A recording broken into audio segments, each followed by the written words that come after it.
నమస్కారం టీవీ8 న్యూస్ కి స్వాగతం. హెడ్లైన్ చూద్దాం. తెలుగు రాష్ట్రాల్లో జోరుగా వర్షాలు, స్తంభించిన జనజీవనం, మరో 2 రోజుల పాటు వానలు.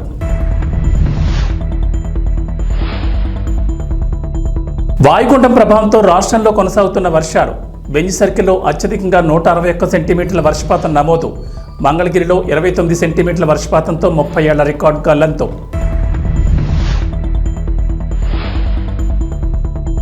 బంగాళాఖాతంలో స్థిరంగా కొనసాగుతున్న వాయుగుండం. ఉమ్మడి కృష్ణా, గుంటూరు, పశ్చిమ గోదావరిలో బీభత్సం. రాయలసీమ, కోస్తాలోని పలు ప్రాంతాల్లో అత్యంత భారీ వర్షాలు. తెలంగాణ సర్పంచ్ ఎన్నికలు, రిజర్వేషన్ల ఖరారు తర్వాతే ఎలక్షన్. బంగాళాఖాతంలో ఏర్పడిన వాయుగుండం ఉత్తర ఏపీ, దక్షిణ ఒడిశా, కళింగపట్నం సమీపంలో అర్ధరాత్రి తీరాన్ని దాటింది. దీంతో 2 తెలుగు రాష్ట్రాల్లో జోరుగా వర్షాలు కురుస్తున్నాయి. భారీ వర్షాలకు జనజీవనం స్తంభించిపోయింది. స్కూళ్లకు అధికారులు సెలవులు ప్రకటించారు. ఎడతెరిపి లేని వర్షాలతో వాగులు, వంకలు పొంగి పొర్లుతున్నాయి. చెరువులు, జలాశయాలు, ప్రాజెక్టులు జలకళను సంతరించుకున్నాయి. ఏపీ, తెలంగాణలోని చాలా జిల్లాలకు ఐఎండీ రెడ్ అలర్ట్ జారీ చేసింది. మరో 2 రోజుల పాటు అత్యంత భారీ వర్షాలు కురిసే అవకాశం ఉందని వాతావరణ శాఖ హెచ్చరించింది. దీంతో అధికారులు అప్రమత్తమయ్యారు. లోతట్టు, తీర ప్రాంత ప్రజలు అలర్ట్గా ఉండాలని హెచ్చరికలు జారీ చేశారు. ఇక హైదరాబాద్ మహానగరాన్ని ముసురు కమ్మేసింది. శనివారం ఉదయం నుంచి ఎడతెరిపి లేకుండా వర్షం కురుస్తూనే ఉంది. చల్లటి గాలులు వీస్తున్నాయి. ఇవాళ ఆదివారం కావడంతో ఉద్యోగులు, విద్యార్థులు ఇళ్లకే పరిమితమయ్యారు. భారీ వర్షాలతో తెలంగాణలో రికార్డు స్థాయిలో వర్షపాతం నమోదవుతోంది. గత 24 గంటల్లో అత్యధికంగా ఖమ్మం జిల్లా కాకర్వల్లో 52.9 సెంటీమీటర్ల వర్షం కురిసింది. మహబూబాబాద్ జిల్లా ఎనుగుర్తిలో 45.5 సెంటీమీటర్లు, వరంగల్ జిల్లా రెడ్లవాడలో 45 సెంటీమీటర్లు, మహబూబాబాద్ జిల్లా చిన్నగూడూరులో 40 సెంటీమీటర్లు, సూర్యాపేట జిల్లా ముకుందాపురంలో 44 సెంటీమీటర్ల వర్షపాతం నమోదైనట్లు అధికారులు తెలిపారు. ప్రకాశం బ్యారేజ్ వద్ద 2వ ప్రమాద హెచ్చరిక జారీ చేశారు. భారీ వర్షాల కారణంగా కృష్ణానదికి వరద పోటెత్తుతోంది. జూరాల, శ్రీశైలం, నాగార్జున సాగర్ ప్రాజెక్టుల గేట్లు ఎత్తడంతో అధికారులు ప్రకాశం బ్యారేజ్ వద్ద 2వ ప్రమాద హెచ్చరికను జారీ చేశారు. పైనుంచి వస్తున్న 5,67,360 క్యూసెక్కుల నీటిని సముద్రంలోకి విడుదల చేస్తున్నారు. నదీ పరివాహక లోతట్టు ప్రాంతాల ప్రజలు అప్రమత్తంగా ఉండాలని అధికారులు హెచ్చరించారు. బంగాళాఖాతంలో ఏర్పడిన అల్పపీడనం బలపడి వాయుగుండంగా మారడంతో రాష్ట్ర వ్యాప్తంగా విస్తారంగా వర్షాలు కురుస్తున్నాయి. గత 2 రోజులుగా ఎడతెరిపి లేని వర్షాలకు విజయవాడ నగరం అతలాకుతలమైంది. లోతట్టు ప్రాంతాలన్నీ నీట మునిగిపోయాయి. రోడ్లన్నీ జలమయం కావడంతో జనం తీవ్ర అవస్థలు పడ్డారు. 24 గంటల వ్యవధిలో ఏకంగా 29 సెంటీమీటర్ల వర్షంతో వరుణుడు కుంభవృష్టి కురిపించాడు. దీంతో 30 ఏళ్ల కిందటి రికార్డు బద్దలైంది. రహదారులన్నీ ఏరులయ్యాయి. ఏకధాటి వర్షాలకు మొగల్రాజపురంలో కొండచర్యలు ఇళ్లపై విరిగిపడి 6గురు మృతి చెందారు. బెంజ్ సర్కిల్లో 161 మిల్లీమీటర్లు, గన్నవరం ఎయిర్పోర్ట్ వద్ద 123 మిల్లీమీటర్ల వర్షపాతం నమోదైనట్లు ఏపీకి చెందిన ప్రముఖ వాతావరణ నిపుణుడు కె ప్రణీత్ తెలిపారు. ఈ స్థాయిలో ఆగస్టులో వర్షం కురవడం 200 ఏళ్ల తర్వాత ఇదే మొదటిసారని అన్నారు. తాడేపల్లిలో 121 మిల్లీమీటర్లు, మంగళగిరిలో 118 మిల్లీమీటర్లు వర్షం కురిసింది. సరిగ్గా 25 ఏళ్ల కిందట 1999లో ఈ స్థాయిలో వరద నీరు, వర్షపు నీరు నగరంలోకి చేరి ప్రజలు అనేక ఇబ్బందులు పడ్డారు. అప్పట్లో కృష్ణానది వెంట కరకట్టలు తెగిపోయేలా ప్రమాదకరమైన పరిస్థితులు నెలకొన్నాయి. పశ్చిమ మధ్య బంగాళాఖాతంలో ఏర్పడిన అల్పపీడనం శనివారం బలపడి వాయుగుండంగా మారి స్థిరంగా కొనసాగుతోంది. ప్రస్తుతం విశాఖపట్నానికి ఈశాన్యంగా 80 కిలోమీటర్లు, కళింగపట్నానికి నైరుతిగా 40 కిలోమీటర్లు, ఒడిశాలోని గోపాల్పూర్కి నైరుతిగా 160 కిలోమీటర్ల దూరంలో కేంద్రీకృతమై ఉన్నట్లు భారత వాతావరణ విభాగం వెల్లడించింది. వాయుగుండం గంటకు 6 కిలోమీటర్ల వేగంతో కదులుతోందని, ఆదివారం కళింగపట్నం వద్ద తీరం దాటే అవకాశం ఉందని అంచనా వేసింది. దీని ప్రభావంతో రాష్ట్రంలో ముఖ్యంగా కోస్తా, రాయలసీమలోని కొన్ని చోట్ల భారీ నుంచి అతి భారీ వర్షాలు, కొన్ని ప్రాంతాల్లో మోస్తరు వర్షాలు కురుస్తాయని తెలిపింది. పశ్చిమ వాయు దిశగా కదులుతోన్న ఈ అల్పపీడనం శనివారం రాత్రి తీరం దాటే అవకాశం ఉందని ముందు అంచనా వేశారు. కానీ ఇది ఆ ప్రాంతంలో స్థిరంగా ఉండడంతో ఆదివారం ఉదయం తీరం దాటుతుందని భావిస్తున్నారు. ఇక అరేబియా సముద్రంలో ఏర్పడిన తుఫాను అస్నా కేంద్రం నుంచి బంగాళాఖాతంలోని వాయుగుండం కేంద్రం వరకు రుతుపవన ద్రోణి కొనసాగుతోందని అమరావతి వాతావరణ కేంద్రం పేర్కొంది. వీటి ప్రభావంతో శనివారం రాష్ట్ర వ్యాప్తంగా భారీ నుంచి అతి భారీ వర్షాలు కురుస్తాయి. తెలంగాణలో సర్పంచ్ ఎన్నికల కోసం ఆశావాహులు ఎదురుచూస్తున్నారు. ఇప్పటికే గ్రామాల్లో పలువురు సర్పంచ్ ఎన్నికల్లో పోటీ చేసేందుకు రెడీ అయిపోయిన నేతలు ప్రజలను మచ్చిక చేసుకునేందుకు ప్రయత్నిస్తున్నారు. మంచి చెడులకు హాజరై ప్రతి సందర్భాన్ని వాడుకుంటూ ఓటర్లను ప్రసన్నం చేసుకునేందుకు విశ్వ ప్రయత్నాలు చేస్తున్నారు. ఈ ఏడాది ఫిబ్రవరిలో సర్పంచుల పదవీకాలం పూర్తయింది. ప్రస్తుతం గ్రామ పంచాయతీల్లో ప్రత్యేక అధికారుల పాలన సాగిస్తున్నారు. ఈ నేపథ్యంలో పంచాయతీ ఎన్నికలపై నిర్వహణపై తెలంగాణ ఎన్నికల కమిషనర్ పార్థసారథి కీలక ప్రకటన జారీ చేశారు. రాష్ట్ర ప్రభుత్వం రిజర్వేషన్లు ఖరారు చేసిన తర్వాత పంచాయతీ ఎన్నికల నోటిఫికేషన్ వస్తుందని చెప్పారు. శనివారం పలు రాజకీయ పార్టీల ప్రతినిధులతో ఎస్ఈసీ సమావేశమయ్యారు. నోటిఫికేషన్ వచ్చే వరకు ఓటర్ల నమోదు కొనసాగుతుందని చెప్పారు. ఈ నెల 6న ముసాయిదా జాబితా రిలీజ్ చేస్తామని తెలిపారు. మొత్తం 3 దశల్లో బ్యాలెట్ విధానంలో ఎన్నికలు నిర్వహించనున్నట్లు వెల్లడించారు. అసెంబ్లీ ఎన్నికల జాబితాలో ఆధారంగా వార్డులు, గ్రామ పంచాయతీల వారీగా ఓటర్ల జాబితాను ప్రస్తుతం రూపొందిస్తున్నట్లు వెల్లడించారు. కర్నూలు జిల్లా వెల్దుర్తి మండలం సిహెచ్సి వైద్యశాలను జిల్లా ఇన్ఛార్జ్ వైద్యశాఖ అధికారి భాస్కర్ ఆదివారం ఆకస్మిక తనిఖీ నిర్వహించారు. ఈ సందర్భంగా వైద్యశాలలో ఉన్న పేషెంట్తో వివరాలు అడిగి తెలుసుకున్నారు. ఈ సందర్భంగా ఆయన మాట్లాడుతూ వర్షాభావ పరిస్థితుల వల్ల ప్రతి ఒక్కరూ దోమల నివారణకు పాటుపడాలన్నారు. ముఖ్యంగా నీటిని కాచి వడబోసి తాగాలని సూచించారు. జిల్లా అధికారి వెంట సిహెచ్సి వైద్యులు doctor Rangaswamy, doctor Dharani, doctor Naveen, Govardhan Giri, PHC doctor Guvan Teja, Ramallakota PHC health supervisor Mohan తదితరులు పాల్గొన్నారు.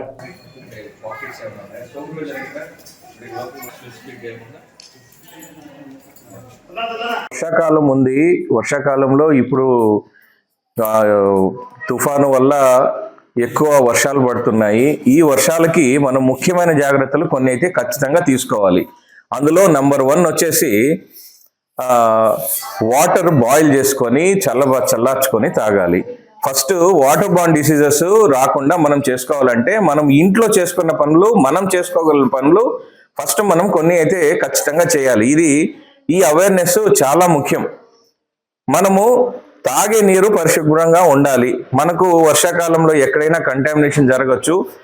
ఇంట్లో మనం చేసుకోగలిగిన ఫస్ట్ పని ఏంటంటే వాటర్ మరగబెట్టుకొని చల్లార్చుకొని తాగితే దానివల్ల ఏ ఇన్ఫెక్షన్స్, మరగబెట్టిన వాటిల్లో ఏ బ్యాక్టీరియా కానీ వైరస్ కానీ ఉండకుండా చనిపోతాయి. సో అవి చల్లార్చుకొని తాగాలి. ఫస్ట్ కాచి చల్లార్చుకున్న నీళ్లు తాగడం వల్ల వాటర్ బార్న్ ఇన్ఫెక్షన్స్ ను మనం దరిచేరకుండా చేసుకోవచ్చు. సెకండ్ థింగ్ ఏమంటే వర్షాకాలం కాబట్టి వాటర్ క్లాగింగ్ ఉంటుంది. మన ఇంటి చుట్టుపక్కల, మన ఇంట్లో కూడా కొన్ని చోట్ల పాత టైర్లు కానీ, కొబ్బరి చిప్పలు కానీ ఇట్లాంటివి ఎక్కడైనా గిన్నెలు కూడా అట్లే వర్షానికి అట్లే పెట్టేసి ఉంటారు.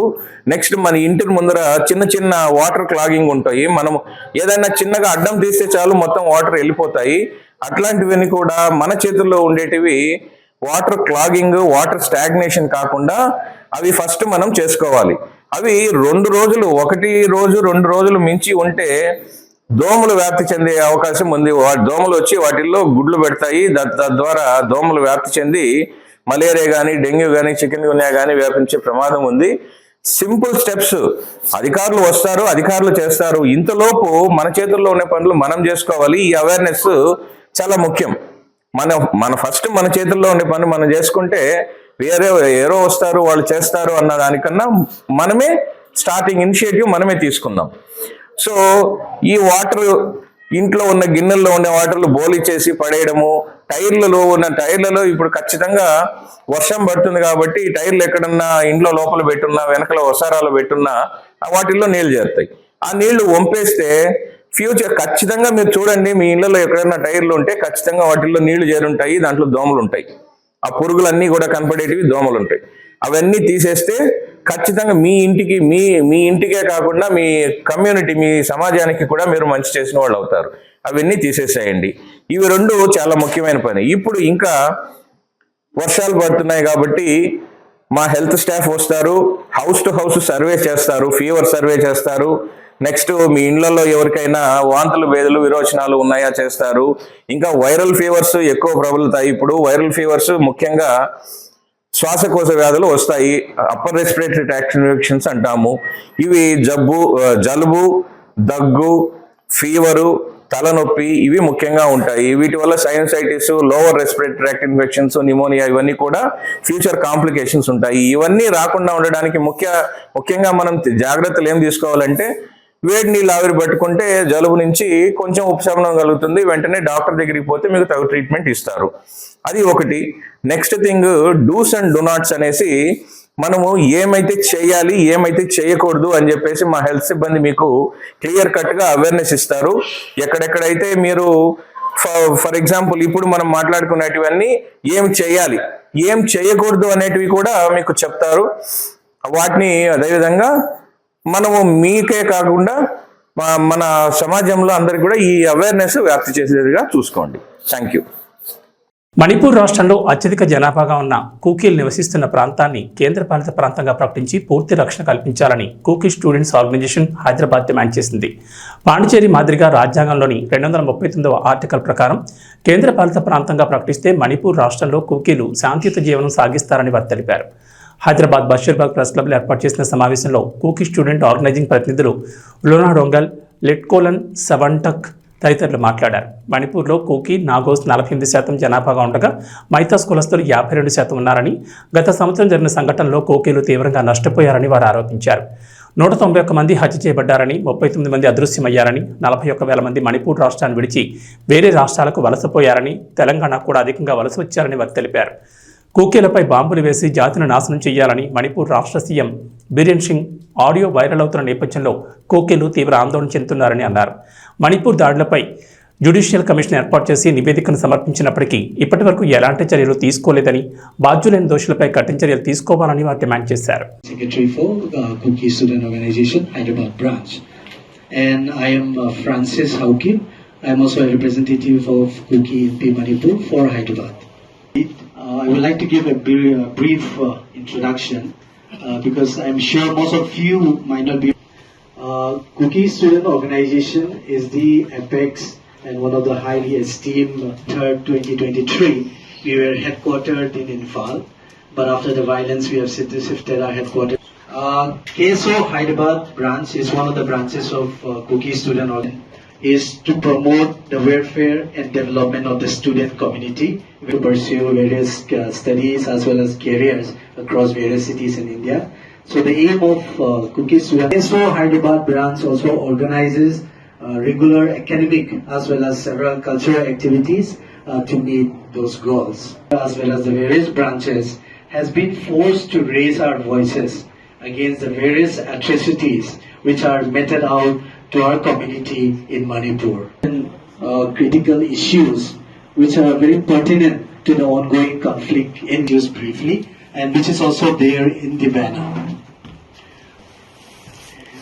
Now, organizations and the various civil society are shouting at the top of our voices that this conflict is not a fight between just two communities, but it's nothing but a Kukis and Nagas, two main tribes are Kukizo, Nagas, two main tribes ఉంటుంది. So May 3, 2003కి జరిగిన అన్ని మీకు తెలుసు. అది జరిగింది. More than 200 చచ్చిపోయారు. Even 39 still missing లో ఉన్నారు. అండ్ మోర్ దెన్ 60,000 పీపుల్ ఇప్పుడు మణిపూర్ కానీ మిజోరాం, అస్సాం, ఈవెన్ తెలంగాణలో కూడా వచ్చారు. డిస్ప్లేస్ పర్సన్ అయిపోయారు. సో వాళ్ళకి ఫ్యూచర్ ఏమిటి, ఇది వైలెన్స్ ఎప్పుడు ఆపుతుంది, ఆపిన తర్వాత ఏమవుతుంది అని ఏం హోప్ లేదు. So their future is very very dark ఫ్యూచర్లో ఉన్నారు. సో